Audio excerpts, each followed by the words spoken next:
10, 9, 8, 7, 6, 5, 4, 3, 2, 1, 0. Both S200 motors ignited. LVM-3 M6 Bluebird Block 2 mission, a majestic liftoff. Normal. The rocket is beautifully searing through the bright Sriharikota sky. Plus 20 seconds. LVM-3 M6 rocket का सफलतापूर्ण उत्थापन द्वितीय प्रमोचन मंच से और अपनी उद्दिष्ट कक्षा की ओर बढ़ चला है LVM-3 M6 रॉकेट। दोनों ठोस नोदक वाले S200 बूस्टर्स प्रज्वलित हैं।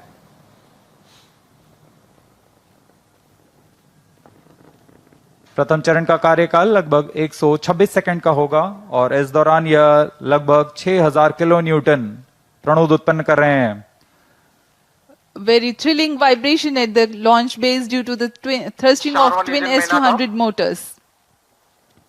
Plus 1 minute. Shato engine main auto. बहुत ही साफ नजारा देखने को मिल रहा है। यहाँ उपस्थित लोगों को बहुत ही रोमांच का अनुभव हो रहा होगा।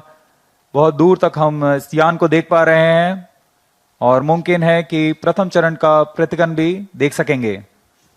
Each S200 motors generates 5,952 kilonewtons. Burn duration for present mission is 132.5 seconds.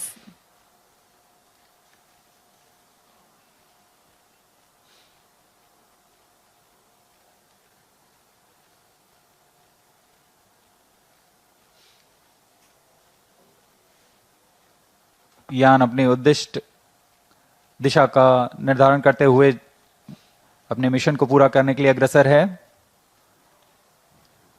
We are 111 seconds into the flight. यहाँ इसकी पुष्टि हो चुकी है। द्वितीय चरण का प्रज्वलन शुरू हो चुका है जो कि L110 चरण है। इसका प्रज्वलन शुरू हो चुका है। अब दोनों स्ट्रैप ऑन बूस्टर्स और L110 चरण एक साथ प्रज्वलित हैं। The L110 stage and the two S200 boosters. Both S200 motors separated.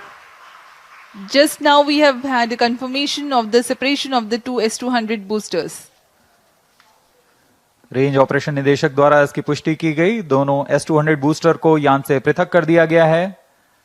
इसमें लगे जेटिसनिंग मोटर की मदद से उसे यान से सफलतापूर्वक और सुरक्षापूर्वक पृथक कर दिया जाता है। We are 160 seconds into the flight. Current altitude 104 kilometers. वर्तमान में L110 यानी द्वितीय चरण प्रज्वलित है। Payload fairing separated.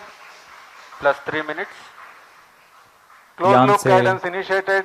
यान से ऊष्मा कवच को पृथक कर दिया गया है। अब यान 123 किलोमीटर की ऊंचाई पर प्राप्त कर चुका है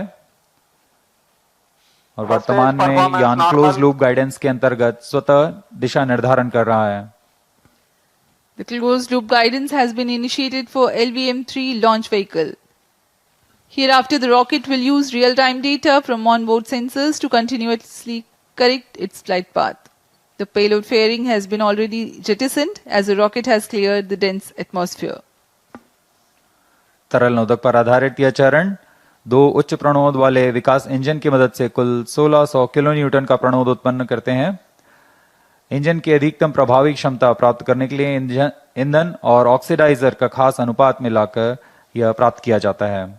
इस चरण का प्रज्वलन का लगभग 200 सेकंड का होगा। इस चरण में यान में लगे एक्सेलेरोमीटर और जायरोस की मदद से इंजन जिम्बल किया जाता है और यह क्लोज लूप गाइडेंस के अंतर्गत अपनी दिशा निर्धारण करता है। First stage performance normal. The second stage L110 is continuing its operation. The two Vikas engines together generating 1600 kilonewton thrust. The tracking station at Shah Sriharikota continues to track.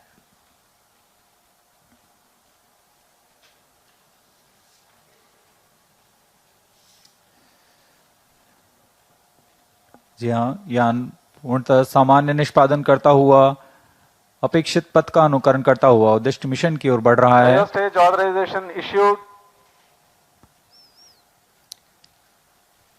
तृतीय चरण यानी cryo stage चरण को अनुमोदित कर दिया plus गया 5 है। minutes. Shower and port ground stations L1 continue to shut off. acquire data. L110 stage separated. Cryo stage ignition command. Cryo stage ignition confirmed. यहाँ सभी वैज्ञानिकों के लिए ये एक हर्ष का पल होता है